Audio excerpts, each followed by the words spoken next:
Hello, this is Lisa Rusczyk And Donna Murphy.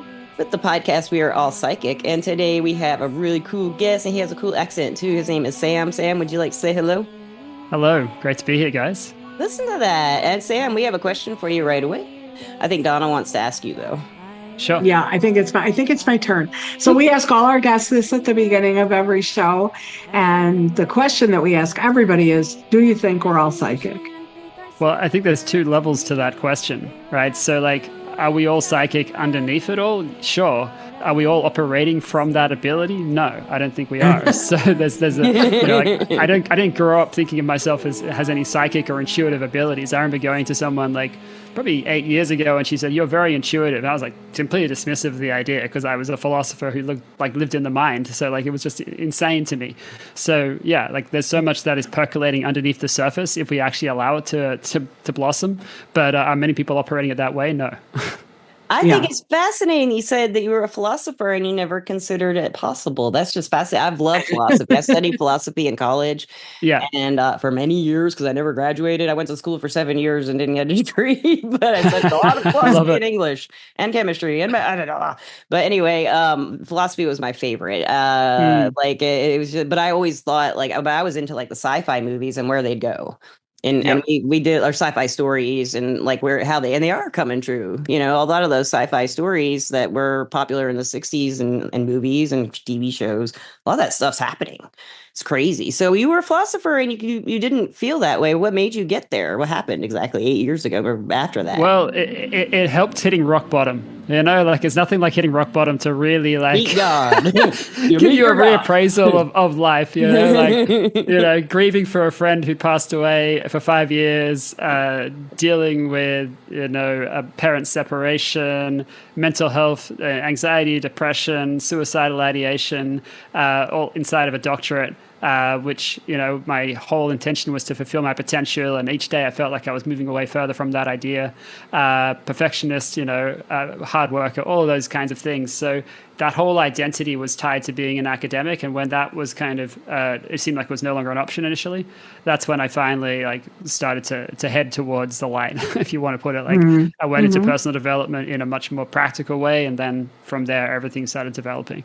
Do you remember a moment where you were like, okay, this is possible or this is happening? Well, is there a moment for you or you just kind of grow into it? I think there's a lot of growing into it for sure. Like in terms of what's possible, yeah, I think probably from 2018 me onwards, too, growing into that. I was pretty much like a possibilitarian. Like I wrote on a Scottish philosopher who talked about the idea of what was conceivability principles and what was possible. I love that. Yeah. But I didn't see him in that light until 2018 onwards, when I actually decided to rewrite a doctorate from scratch. I never actually received the doctorate, because that's another story. But I had the crazy idea that when I got to nothing as a human being, which was the philosophy of the particular program I went into, I was like, oh, I can create from nothing, so I'll just create from scratch. So that I took myself on this other wild journey to then for a long time, trying to prove to Oxford that I had something to say. Eventually, I let go of the need to prove anything, and I had the spiritual guidance of Buddha and Yogananda come into a breathwork journey and basically telling me this thing was complete after 13 years, and I just could let it go. And it was basically continuing to hold on to the idea that suffering was part of life by continuing to think that the PhD had to be completed because I said it would. Right. And it's really different. My bachelor's degree, I relate to that, Yeah. I think it's really, really difficult sometimes to let go of those things that come to define us at some point. Oh, for sure. They really do become a part of our identity, even though they're acquired. They don't feel acquired anymore. They really feel like some core essential part of our being. And particularly if you have kind of that overarching belief, like you mentioned, well, you had said you were going to do it, right? You made a commitment. We don't abandon our commitments. We see them through, no matter what, and we do that. That turns into such a thing that it's really hard, first of all, to kind of tease out the threads and then realize that really can be released. And it isn't Absolutely. and it isn't a failing, or it isn't a character flaw. It helps to No, find where that for sure. expectation comes from for me. Like for me, when I Yeah. was younger, I was like, well, my parents expect it. My society expects it. My classmates are all degreed, from my school. And I was like, I should be doing this. But then I realized I don't really care. I got all these jobs in writing and stuff like that without Yeah. the degree because I could do it. I studied it for so long and I did it, so it really helped to study it and do it. Even if you're not in school, you can do it and learn it, anyone can. Oh Really. yeah, Anything with 100%. stuff, And we're heading in such a different direction now in terms of like education. like Yeah, what I've is been on my education going to AI. be? Like I've been on my AI, the Chat GPT with my genome from 23andMe, and I found out all kinds of cool things. I love biology Mm, and chemistry and yep. microbiology, neurobiology, and stuff like that. And so I've just been fascinated how much came back to me when we went through all that stuff from when I was younger. I still keep up with it, but not so much the hard sciences parts. Sure. But I understand what I'm reading. Let's put it that way. And it breaks Yeah. it down really simply. If I don't, I'll be like, what's this? And be like, blah, blah, blah, simple, So it's amazing. I think medical school students should all get their genome and AI and just have fun, Yeah. I don't think I ever anticipate, well, I definitely didn't anticipate doing anything had anything to do with science, because I think I was 16 years old when I completed my final science exam, and my study was like listening to a radio station in Australia called Triple J, and all I'd do was I would highlight the bold words in the textbook, and then I would write out the definition and try to remember them. And we do it. I was like, that's how much I really disliked science and the way it was taught in Australia. I didn't like the way it was taught either here. So whereas now it's like I hang out with neuroscientists, I learn about the fact that like what I do impacts quantum physics and all that kind of stuff, and it's like, oh wow, like if they were teaching you this, like it would have been an entirely different world. It would have been a whole different experience. But see, I was kind of taught that because my family were my brother and my father were both math geniuses. Yeah, and they wow. loved physics, so they were both expansive into like looking. That my dad especially liked space, so he was always like black holes, and he was talking about the crazy physics behind what might happen. Like when I was like 10, so like I was growing up with that kind of thought all the time. What could happen? What might these things be? So that was offered to me pretty young, all my life. Like, what? Think about that, Like, yeah, I do want to. It's interesting.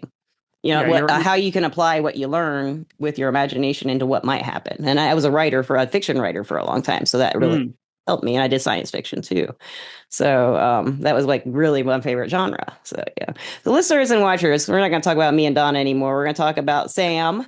And Sam, like he wrote us, or his person wrote us, and he's on our show today. And I guess how would you describe yourself to the listeners and watchers now after you've been through what you've been through and what you do now? Like, what label would you give yourself if you had to? Sure. So some of the words come not from me, but come from others who have kind of given these terms. Some of them come from literally like Most High. So in one situation, I was helping a leader who's an oracle with a health issue. And in between my like resonant tones, she was getting guidance around, and she's saying like, oh, you lay tones on the human soul, and you're attuning people. So like the way I think of it now is basically I'm a master of frequency attunement. So I can attune people into like whatever it is they want to create, as long as it's aligned with the reality they want to experience. That is really, how do you do that exactly? Is it in your imagination, or is it with energy? You're manipulating energy in your imagination, kind of? It's with my voice. So voice. I tune in with the frequency of my voice, and then I channel through the frequencies which are going to match on to what I'm sensing. So my abilities are kind of very intuitive, based on like I can sense like a shift in the energy in the room. So let's say like someone comes in with an intention, and I'm getting them to close their eyes. I'm connecting them in with what they want to create. We're looking at what is in the way of it. They're getting to experience how it lies within the body. And then I'm just going to start to channel through these frequencies, which can be very, very wild depending on how tapped in someone is. Like sometimes they can go into spaces which like it'll sound like potentially like an indigenous tribe from anywhere from Australia to Africa to India to China to Canada to whatever, Maori. Like I've had people describe it as whale sounds, like, and then it goes into the ancestral components of what the sound can be. So then the way you I make it with see their voice. With my voice, yeah. It's amazing. Do you want to give a demonstration? Because actually, this weird thing is my back's not hurting that much now. Ever since you Yeah. started talking and you mentioned what you do, just Yeah. vaguely kind of to us before the Sure. podcast, my back started feeling better. And Oh, I that's think maybe beautiful. you tuned into what you do and your voice just started doing it because it's not hurting as bad as it was. And Well, that's great. I just don't want to sit up and test it. Yeah, You yeah, absolutely. Well, Yeah, I would. well, let's just create an intention around bringing more collective ease to everyone, both Lisa and Donna, but also to the collective consciousness, given everything that's going on in the world.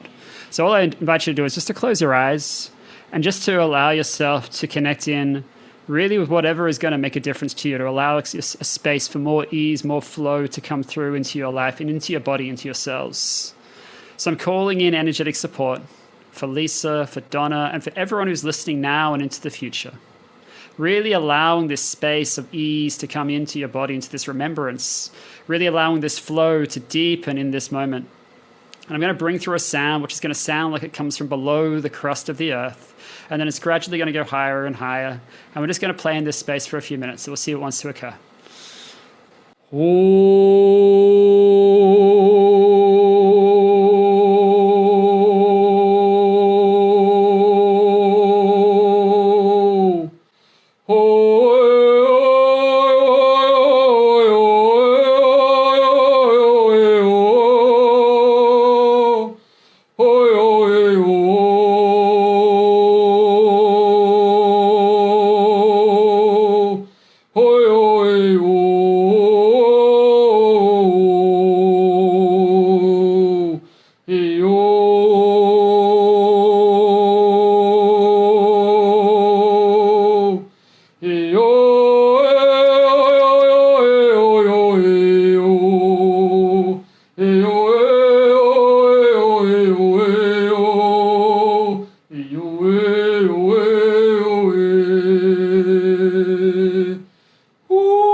Take some breaths.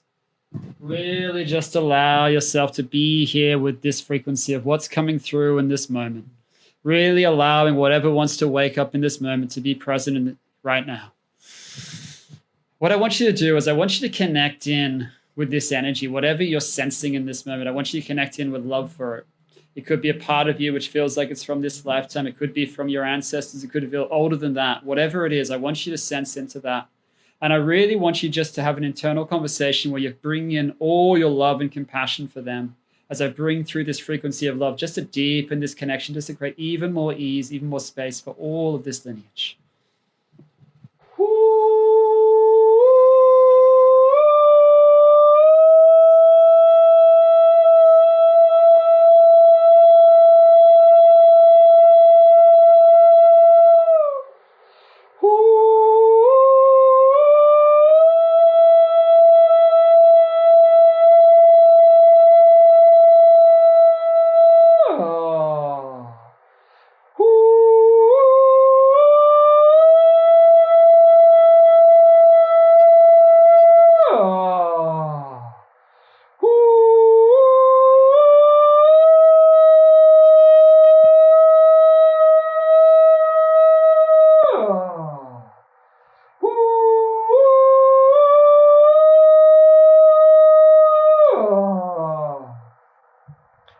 And now allow yourself just to experience this ease coming into your body, experiencing the way your body moves, the way you move through the world from this space.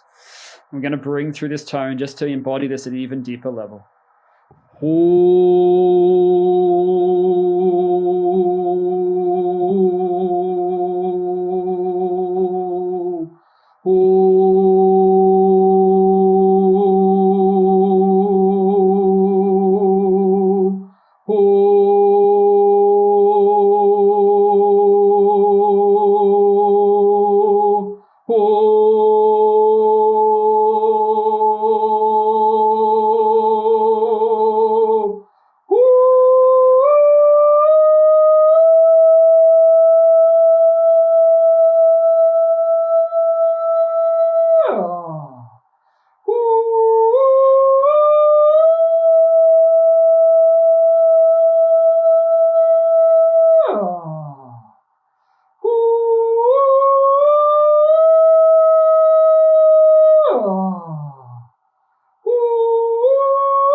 Take some breaths. And when you're ready, just allow yourself to come back into the room, open your eyes, and just notice whatever is here right now. And know you can always listen to this again at another time. That was freaking incredible, man. Oh my gosh. Did you hear my cat? Einstein, the IT guy, he's been like meowing the whole time you were like about halfway through. He started meow. He's right here. He never comes for the podcast, and he liked that. I like that. Beautiful. Donna, did you have experience? I'll talk about mine unless you want to talk about yours first.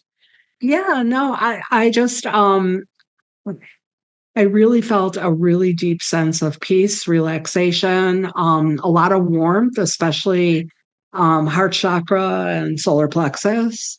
Really pleasant. I mean, not heat, but warmth. Yeah. And just a very loving, comfortable space. And then, of course, both of my cats were, I could tell they were listening. They weren't meowing or anything. And I got my eyes closed, but I can kind of sense when they're around. For sure.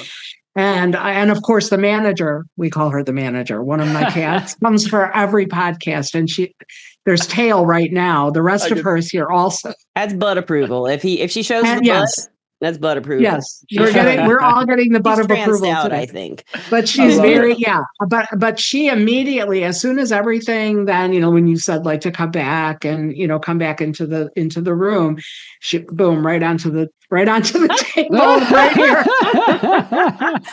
Listeners, so if you're not watching, the manager just stuck her face right up there with her beautiful right up into the camera. Right up there, hey Sam, hey Sam, hey. Yeah, she's saying hi Sam. Sam, I really liked that. Yeah, she did. Her name is actually her name is Tomiko, but here on the podcast, she's the manager. I love it. And he's very happy. Is the IT guy because he's always in the background doing stuff. He's the IT. He's very happy.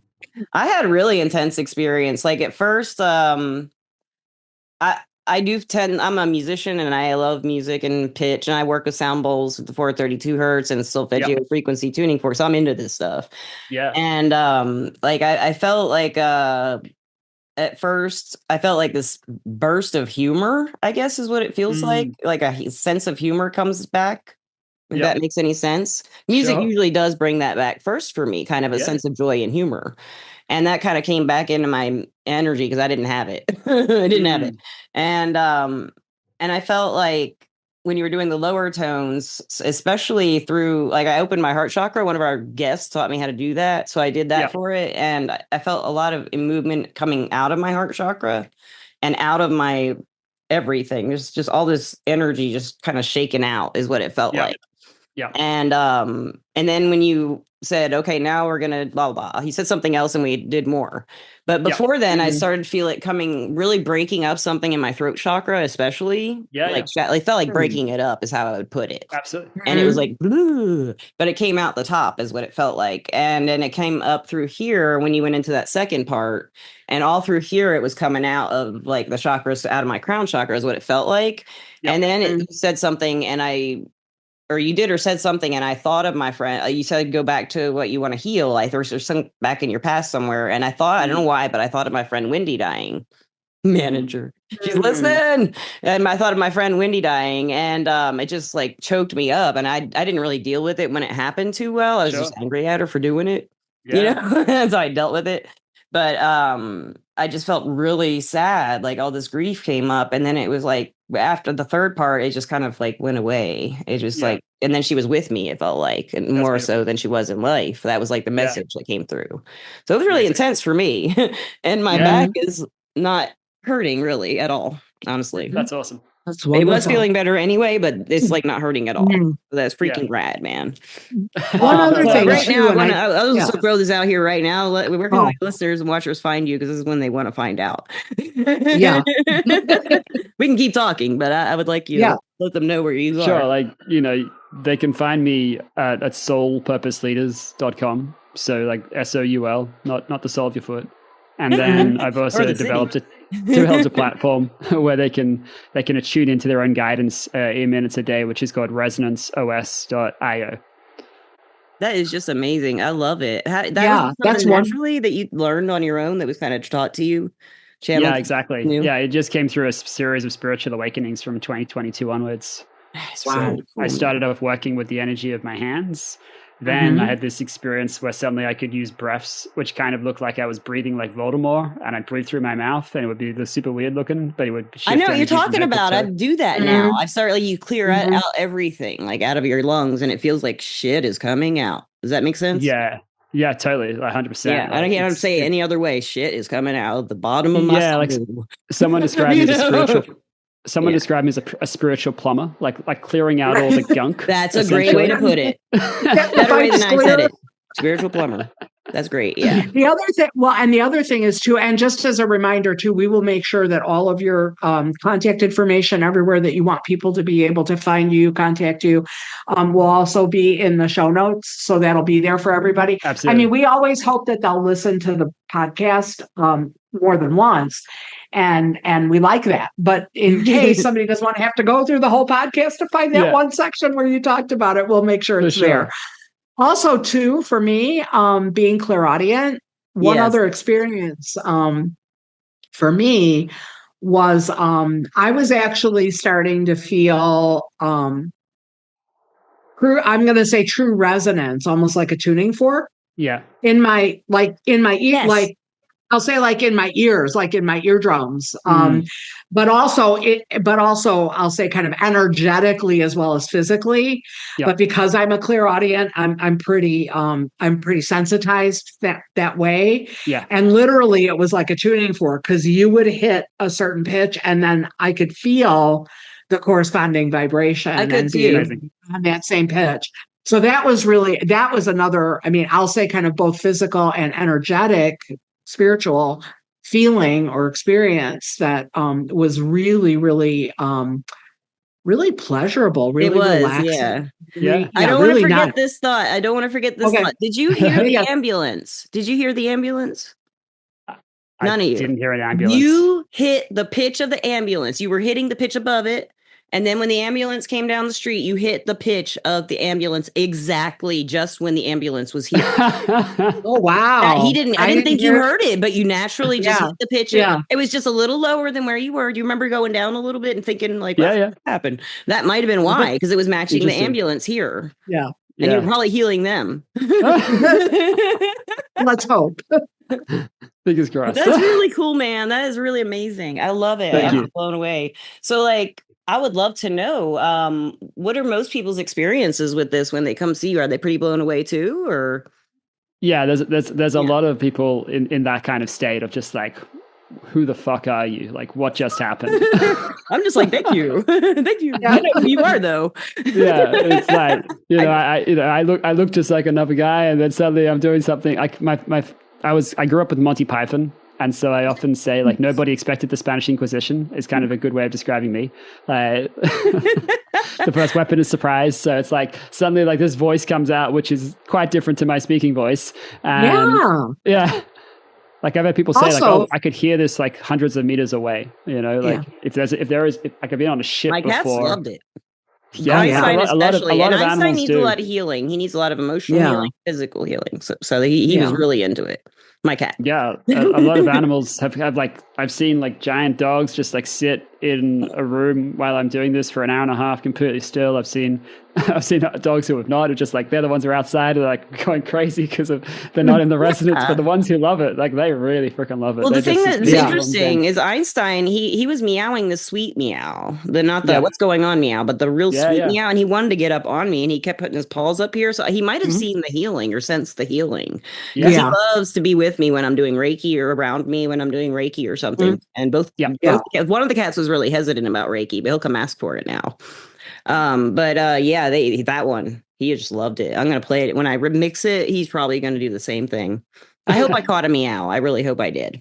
But this isolation audio thing usually cuts everything out. So it tends to cut background noise, which is a good thing most of the time. But every once in a while, you did not hear that ambulance. That is so good. Nope, I did, and I didn't either. I couldn't hear anything. Zoom is a challenge when it comes to audio for this kind of work because it's not designed. Like sometimes what happens is the voice of the person I'm working with will get cut off. Like they're not on mute, but they cannot speak. I know why. I know why. That is why I set the audio up this way. I send the link before the podcast. Because if you set a meeting link up, then usually it'll cut out everybody when the host is speaking. So that's why I do it this way instead of send a meeting link like months in advance. And another thing is if everybody has a microphone or everybody does not have a microphone, that will cut out as well. So if I did not have a microphone and Donna and you did, every time I talked, y'all would cut out. So it's like, it's just weird, it just does weird things like that. Or when, it's just very strange. I've learned all the little tricks. So I always like people to have a microphone, everybody to have a microphone. Well, it's easier to mix that way and they sound better. Yeah. Sound is important, Absolutely. But you sounded great, man. And I'm going to have fun mixing that. I might, we had really good. Yeah. I might actually put it in my, I'm putting it in my video program. I might make it like 360 and kind of mix it that way. And I'd love to hear listeners, because it doesn't do that on Spotify, but YouTube will play a 3D surround sound thing. So I might do that with this thing. I mean, you have to play it and see what happens. Yeah, you have to. Listeners, if I'll let you know, I'll let you know in writing or something somewhere. Yeah, if I end up doing that, so you can hear it with your headphones on or whatever you want. That's just amazing. And this time I'd like to thank our sponsor, Everclear. Everclear is an advice app and website where you can get advice from psychics and empaths, so you can get the clarity you need to create the life you deserve. And I'm an advisor on Everclear under the name Lisa Rusczyk when I'm healthy. And I'm healthy, so I'm going to log in today. And I am on Everclear under the name Dona Murphy. So you can find either of us there. Most of the time, you can always message. Even if you don't see that we're available, you can send a message. They can't message us unless they've called us before. I found that out. So, they can't start a message without... I don't think so, not until they've contacted us. Yeah. Okay. I found that out. Maybe they changed it, but that's when I was using the app. I found that out. So, but it used to be that way. I used to be able to write people, and then I wasn't able to. So they're changing things. You just never know with Everclear. Sometimes they even change their name. You should always Everclear, but it might be advice app. It might be psychic reading app. You never know. It's very exciting to work for them. And Sam, we have to ask for advice. We have to. We just have to. Sure. We love to. I would love to ask for advice based on like your experience with like you always were into sound anyway, right?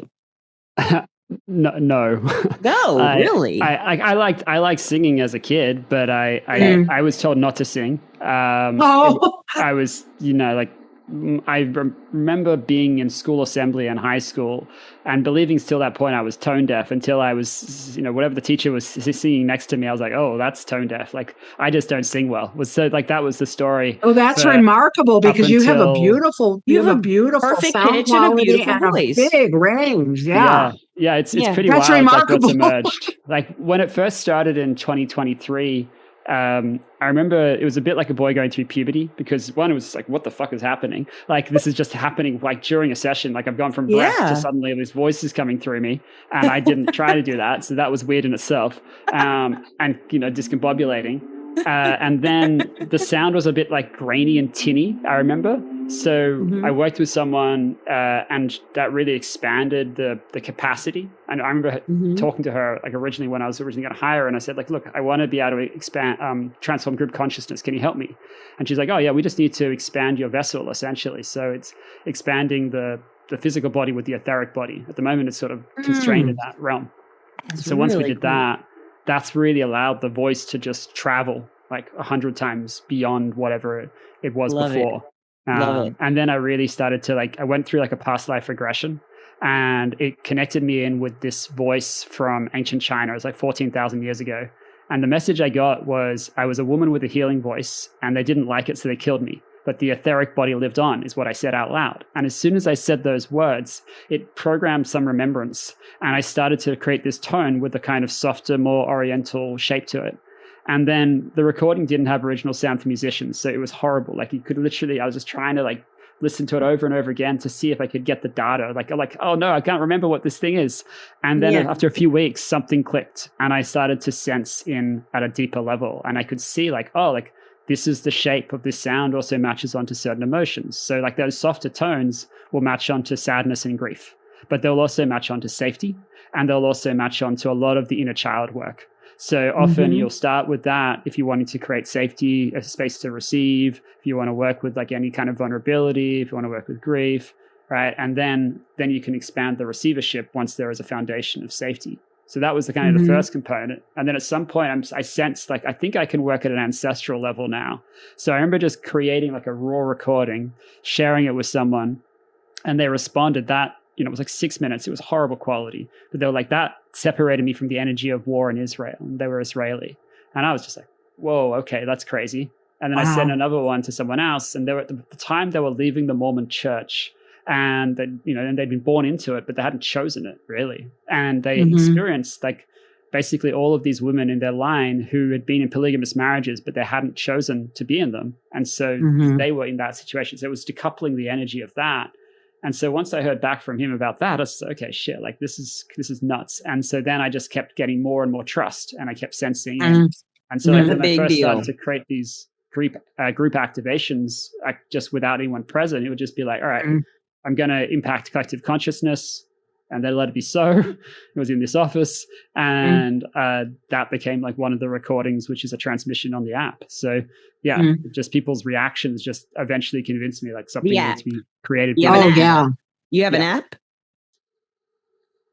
It's a web app, so it's a platform. Like you could listen to it from your desktop, or you could listen. There's an app. What's it called? What's the app called? That's Resonance OS. Resonance OS, guys. Is it just on iPhone? Or is it no, it's Android? Like it's a web app. So like you just literally go to resonanceos.io, and then they can try it for 14 days. And then often within like 8 minutes, people will feel the impact of it. Yeah, that's amazing. Do it. I'm going to do it. Yes. Really? Yes. So, okay, for the advice, how about somebody who maybe not necessarily, they don't know what their thing is yet, like you did. Sure. You just started opening up, and this is what happened. Yep. And I'm looking at doing a past life regression with someone here in Nashville. I don't have the money for it yet, so I'm going to do it. Maybe that's the direction they decide to take. How would you recommend that they get to a place where they can really open up about listening to what happens during the past life reading, and really embrace what gifts they may be revealed during that? Yeah. Like, I think I'm going to come from the space of where I was when I first did a psilocybin journey, because I was really nervous, and it happened very fast that this kind of was going to transpire. Like literally, like one day I'm on a balcony in West Vancouver talking with my mom and this person who I trusted, and who happened to be like, I think on the board of the Psychedelics Association of Canada, and saying like, oh, 99 people came out of a study of 100, or maybe it was undiagnosed of depression. They came in with depression. They came out, I don't know. I was like, oh, okay, that's interesting. And I was kind of skeptical of psychedelics at that stage, but I remember like the next day I was super nervous when I was going in. I felt like this churning in my stomach as they were driving to the place. And then they asked me to write down my intentions. And so I just wrote down anything that I wanted to let go of and anything I wanted to create.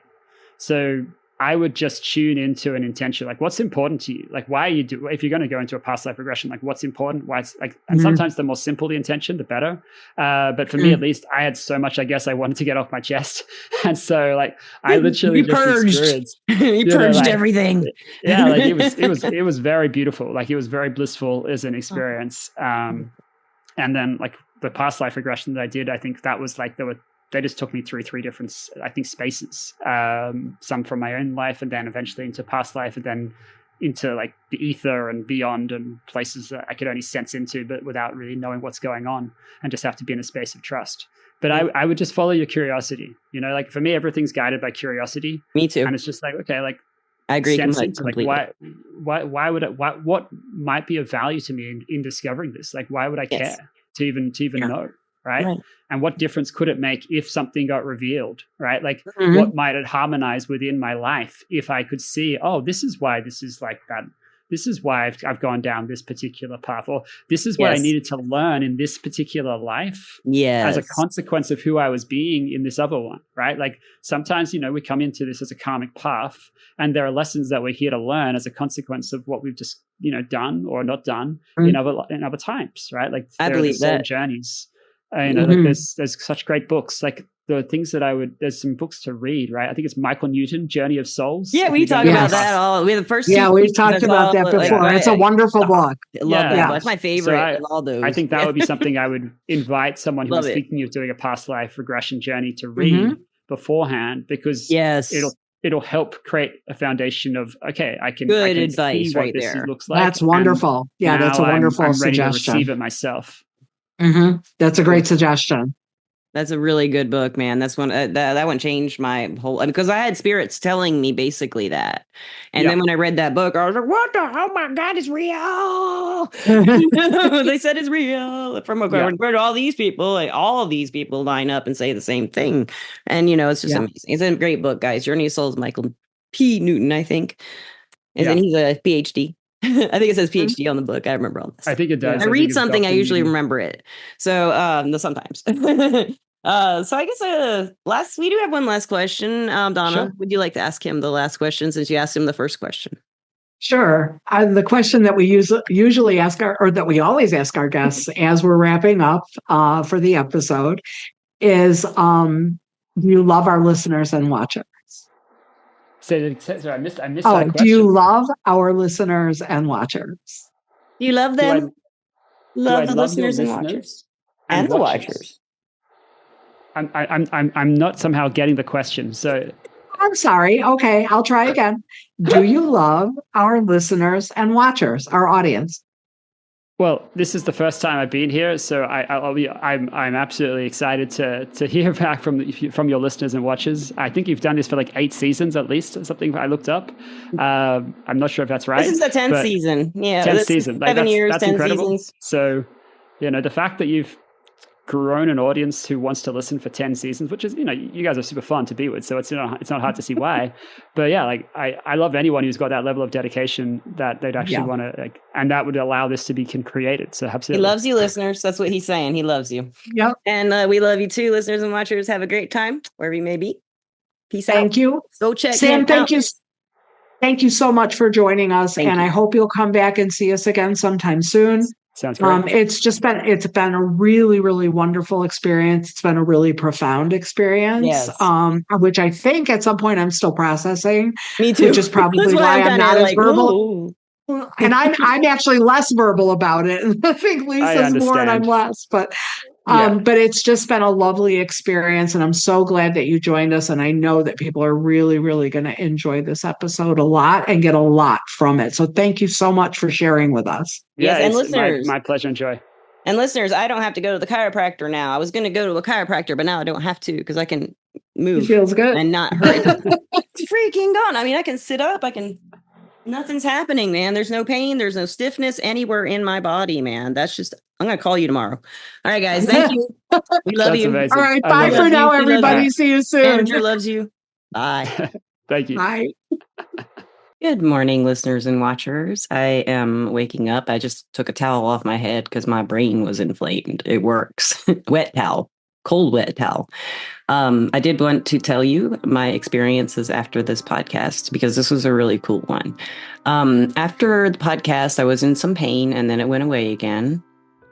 And last night I felt pretty good, especially when I mixed the podcast again, or mixed it and heard it again. And it's just like a really magical experience. I hope you guys can be affected like we were during this podcast because it's freaking amazing that he can do this to me anyway, especially that ambulance thing. That was freaking incredible to me. Of course it is. It's magic. Listeners, I love you. Donna loves you. Sam K loves you. And everybody have a great time wherever you may be.